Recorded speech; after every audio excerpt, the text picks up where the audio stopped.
ॐ गजाननं भूतगणाधिसेवितं कपितजम्बोफलचारुभक्षितम् उमासुतं शोकविनाशकारकं नमामि विघ्नेश्वरपादपङ्कजम्। या कुन्देन्दुतुषारार्धवला या शुभ्रवस्त्रावृता या वीणावरदण्डमण्डितकरा या श्वेतपद्मासना या ब्रह्माच्युतशङ्करः प्रभृतिभिः देवैः सदा वन्दिता सा मां पातु सरस्वती भगवती निःशेषजाड्यापहाम्। यस्याङ्के च विभाति भूधरश्रुता देवापगामस्तके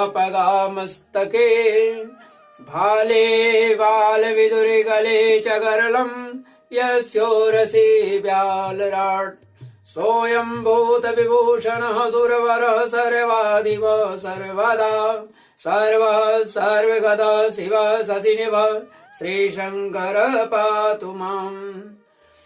करारविन्देन पदारविन्दं मुखारविन्देन विन्वेषयन्तम् वटस्य पत्रपुटे शयानं श्रीबालमुकुन्दं मनसा स्मरामि श्रीबालमुकुन्दं शिरसा नमामि। आज मैं श्रीमद् भागवत महापुराण के प्रथम खंड के चतुर्थ स्कंद के अथा सप्तविंशोऽध्याय अर्थात 27वां अध्याय पुरंजनपुरी पर चंडवेग की चढ़ाई तथा काल कन्या का चरित्र का वर्णन मैं संस्कृत हिंदी में। नारद जी कहते हैं कि महाराज इस प्रकार वह सुंदरी जो अनेक नखों से पुरंजन को पूरी तरह अपने बस में नखरों से पूरी तरह से पुरंजन को अपने बस में कर रखी थी और उसे आनंदित करते हुए विहार करने लगी। उसने अच्छी तरह स्नान कर अनेक प्रकार के मांगलिक श्रृंगार की तथा भोजनादि से तृप्त होकर वह राजा के पास आई। राजा ने उस मनोहर मुख वाले राजमहिषी का सादर अभिनंदन किया। अब वो पुरंजनी ने राजा का आलिंगन किया और राजा ने उसे गले से लगा लिया। फिर एकांत में मन के अनुकूल रहस्य की बातें करते हुए वह ऐसा मोहित हो गया कि उस कामनी में ही चित्त लगा रहने के कारण उसे दिन रात के भेद से कोई मतलब नहीं रह गया। दिन रात निरंतर बीतते हुए काल की दुस्तर गति का भी कुछ पता नहीं चला। मद से छका हुआ मनुष्य पुरंजन अपने प्रिया की भुजा पर सिर रखे महामूल्य जो सैया था उस पर पड़ा रहता, सैया पर पड़ा रहता। उसे वह अपनी रमणी के जीवन का परम फल जान पड़ती थी। वही रमणी उसका परम फल थी ऐसा उसे महसूस होता था। अज्ञान से आवृत हो जाने के कारण उसे आत्मा और परमात्मा का भी कोई ज्ञान नहीं रह गया था। राजन इस प्रकार कामातुर चित्त से उसके साथ विहार करते करते राजा पुरंजन की जवानी आधे क्षण के समान बीत गई। आधे क्षण के समान उसकी पूरी जवानी बीत गई। प्रजापति उस पुरंजन से उस पुरंजन जो राजा था उससे पुरंजनी से राजा पुरंजन के 1100 पुत्र हुए। 1100 पुत्र और 110 कन्या हुई जो सभी माता पिता का सुयश बढ़ाने वाली सुशीलता उदारता आदि गुणों से संपन्न थी। ये पौरंजनी नाम से विख्यात हुई। पुरंजन पुरंजनी और उनके संतानों जो थी उनको पौरंजनी कहा जाता था। तो इतने में ही उस सम्राट की लंबी आयु का आधा भाग निकल गया। फिर पांचाल राज पुरंजन ने पितृवंश की वृद्धि करने वाले पुत्रों का बधुओं के साथ और कन्याओं का उसके जोग वरों के साथ विवाह कर दिया।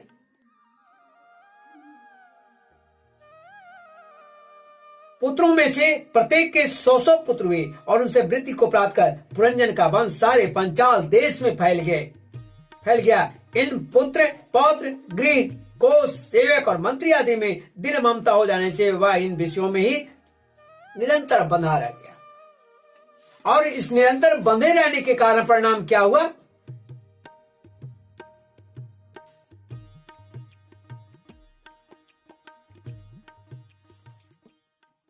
आगे नारद जी कहते हैं कि इजे च क्रतुभिर घोरे दीक्षित पशु मारके देवान् पितॄन् भूपतिन् नाना कर्मो यथा भवान् युक्तेष्वेवं प्रमत्तस्य कुटुम्बा सक्तचेतसः आसाद सवै कालो यो प्रियो सीताम। फिर हे राजन, तुम्हारी तरह आप उसने भी अनेक प्रकार के भोग की कामना से यज्ञ की दीक्षा ली। तरह तरह के पशु हिंसा में घोर यज्ञों से देवता पितर और भूतपतियों की आराधना की। इस प्रकार वह जीवन भर आत्मा का कल्याण करने वाले कर्मों की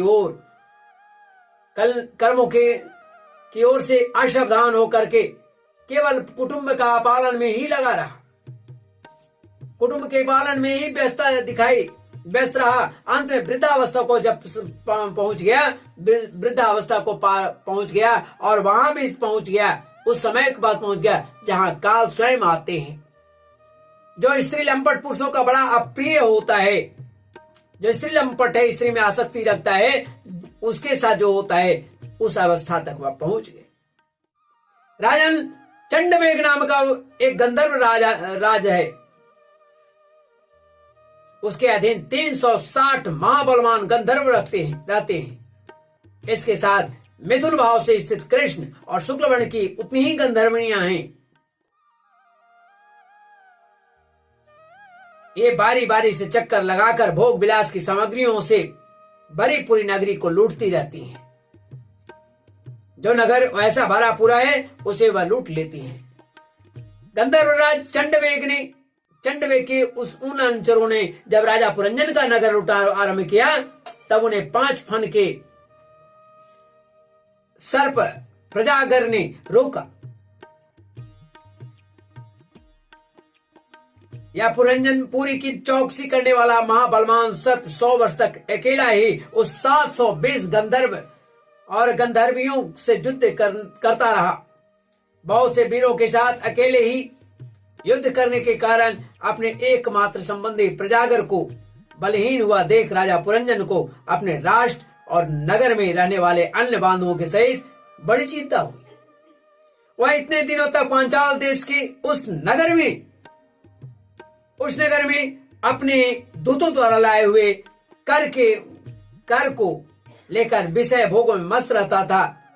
स्त्री के वंशीभूत रहने के कारण इस अवश्यम भावी भय का उसे पता ही नहीं चला। वरिष्मन इन्हीं दिनों काल की एक कन्या वर की खोज में त्रिकुटी में भटकती रही। काल की एक कन्या जो वर की खोज में त्रिलोकी में भटक रही, फिर भी उसे किसी ने स्वीकार नहीं किया। वह काल कन्या कौन थी? जरा नाम था उसका। बड़ी भाग्यहीना थी, इसलिए लोग उसे दुर्भागा भी कहते हैं। एक बार राजर्षि पुरु ने पिता को अपना यौवन देने के लिए अपना यौवन देने के लिए अपनी ही इच्छा से उसे वर लिया था। इससे प्रसन्न होकर उसने उन्हें राज्य प्राप्ति का वर दिया था। एक दिन मैं ब्रह्मलोक में पृथ्वी पर आया तो वह घूमती घूमती मुझे भी मिल गई। तब मुझे नैष्ठिक ब्रह्मचारी जान करके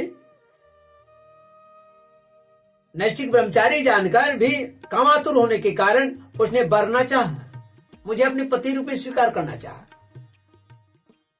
इस पर मैंने उसकी प्रार्थना जब स्वीकार नहीं किया तो वह मुझ पर अत्यंत कुपित हो गई, मुझे यह दूसरा श्राप दे दिया। उसने दूसरा श्राप दिया कि तूने मेरी प्रार्थना स्वीकार नहीं की है, अतः तुम एक स्थान पर अधिक देर तक नहीं ठहर सकोगी। वही जरा नाम की जो काल की बेटी थी, काल की कन्या थी, वही इनके श्राप के कारण नारद जी एक जगह स्थिर नहीं रह पाते हैं। तो तब मेरी ओर से निराश होकर उस कन्या ने मेरी सम्मति से यमनराज भय के पास जाकर के उसका पति रूप से वर्णन किया और कहा कि बीरबल, आप यवनों में श्रेष्ठ हैं, मैं आपसे प्रेम करती हूं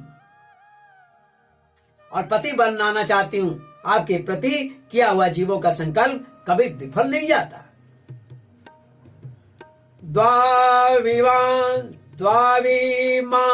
द्वाविमावनुशोचन्ति बालावसदवग्रहो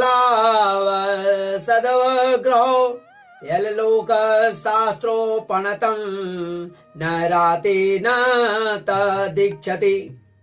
जो मनुष्य लोक अथवा शास्त्र की दृष्टि से अधिकारी होकर भी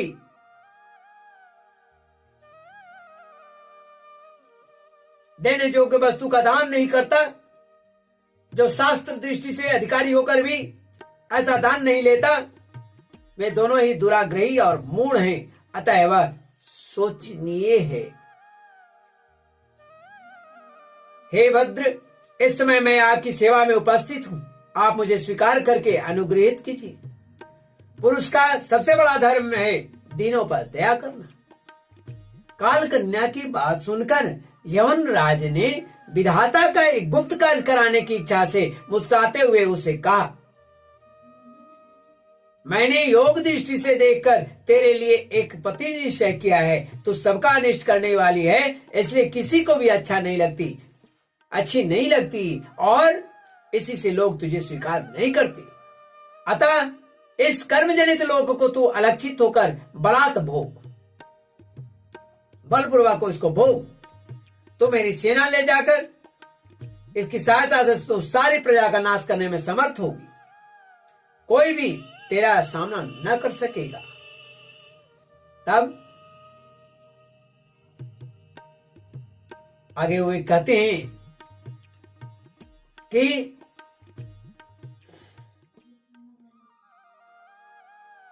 यह प्रज्वाल नाम का मेरा भाई और तू मेरी बहन बन जा।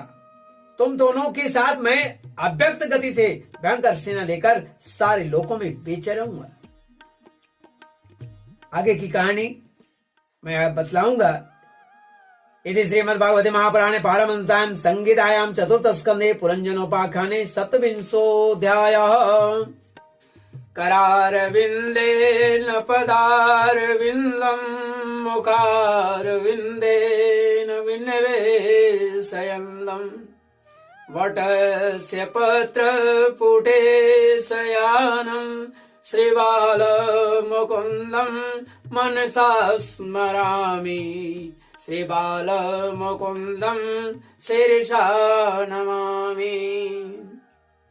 आज मैं श्रीमद् भागवत महापुराण के प्रथम खंड के चतुर्थ स्कंद के अथा सप्तविंशोऽध्यायः अर्थात 27वां अध्याय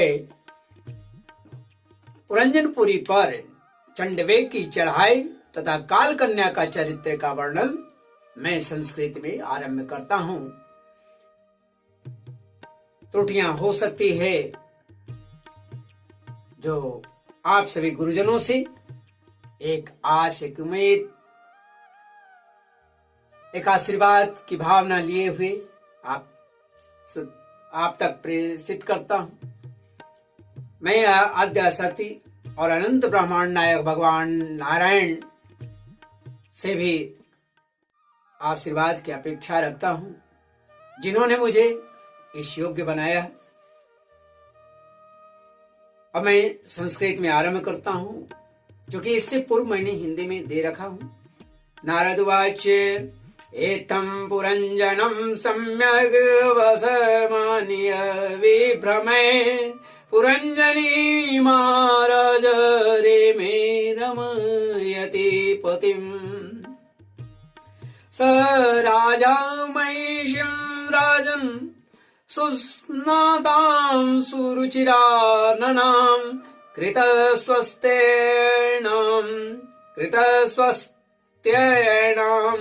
तृप्ताम् अभ्यनन्ददुपागतां तपोपगूढपरिरब्धकन्धरो रहोनुमन्त्रेरपकृष्टचेतनो न कालरन्हो बुधे दुरत्ययम् देवानिसेति प्रमदा परिग्रह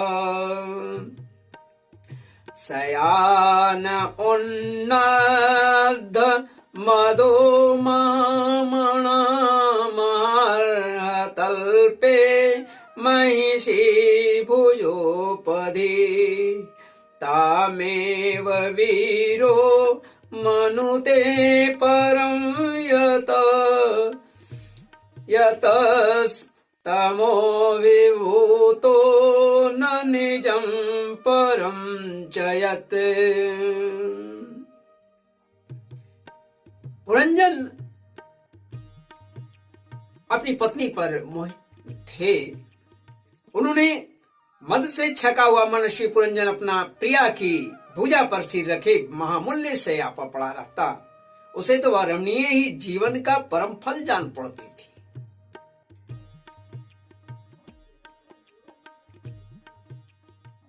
दैवं रममाणस्य कामकश्मलचेतसा क्षणार्धमिव राजेन्द्र व्यतिक्रान्तं नवं वयः तस्यामजनयत् पुत्रान् पुरञ्जन्यां पुरञ्जनः शतान्येकादश वीराडायुषोर्धमथात्यगात् अतो हि त्रिर्दशोत्तरशतं पितृमातृयशस्करी शीलोदार्य गुणोपेता पौरंजन्य प्रजापते।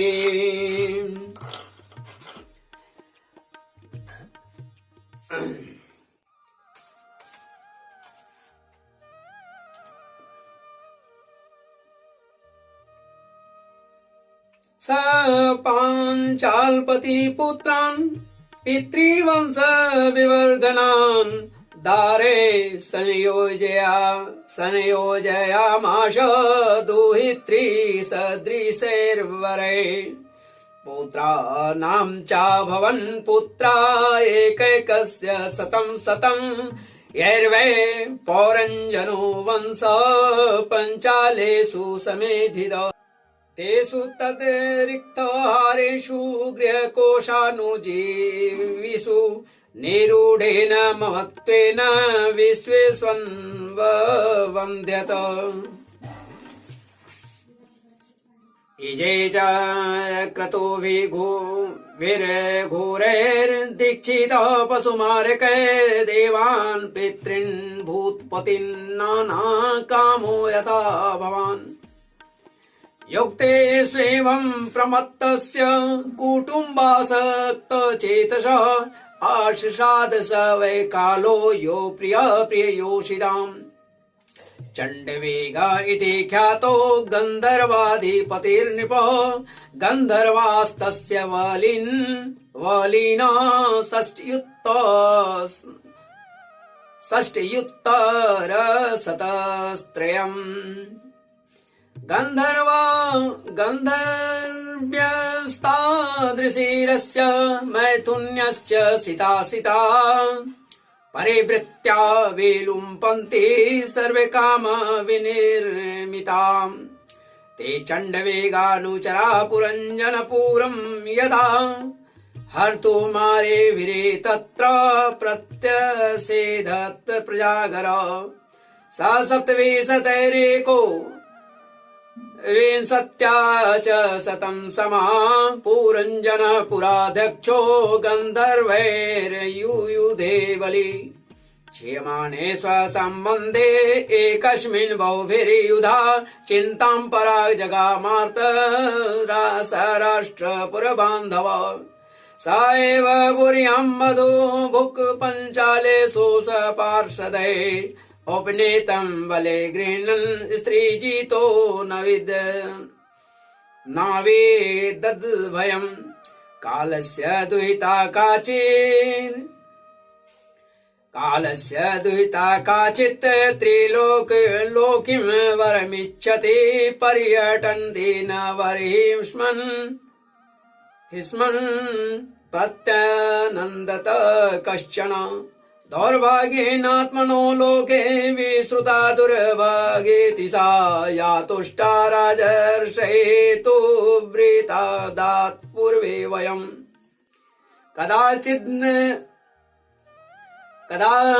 कदाचिदट्टमाना सा ब्रह्मलोकान् महिं गति कदाचिदटमाना सा ब्रह्मलोकान् महिं गतम्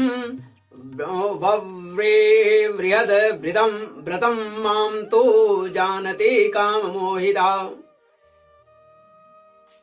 मयि संरभ्य विपुलमदाच्छापं सोदोषम् अस्तातु मर्हसि नैकत्र मद्याज्ञां विमुखो मुने ततो विहत संकल्पा कन्यकायवनेश्वरम् मयोपदिष्टमासाद्य बभ्रे नाम्ना वयं पतिम् ऋषिवम् यवनानां त्वां वृणे वीरेप्सितं पतिम् संकल्पस्त्वयि भूतानां कृता किल नरिष्यति द्वाभिर्मावनुशोचन्ति बालावसदवग्रहो यल्लोकशास्त्रोपनतं न राति न तदिच्छति अधो भजस्व मां भद्र वजयन्तीं मे दयां कुरु एतावान् पौरुषो धर्मो यदार्ताननुकम्पते कालकन्योदित वचो निस्यम्य यवनेश्वरः चिकीर्षुर्देव गुह्यं सस्मितं ताम भाषत मया निरूपितस्तुभ्यं पतिरात्मसमाधिना नाविनन्दतिं लोकोऽयं त्वां भद्राम सम्मताम् त्वमव्यक्तगतिर्भुङ्क्ष्व लोकं कर्म विनिर्मितं याहि मे प्रीतना युक्ता प्रजानां प्रणिष्यसि प्रज्वारोऽयं मम भ्राता त्वं च मे भगिनी भव चराम्योभाभ्यां लोकेऽस्मिन्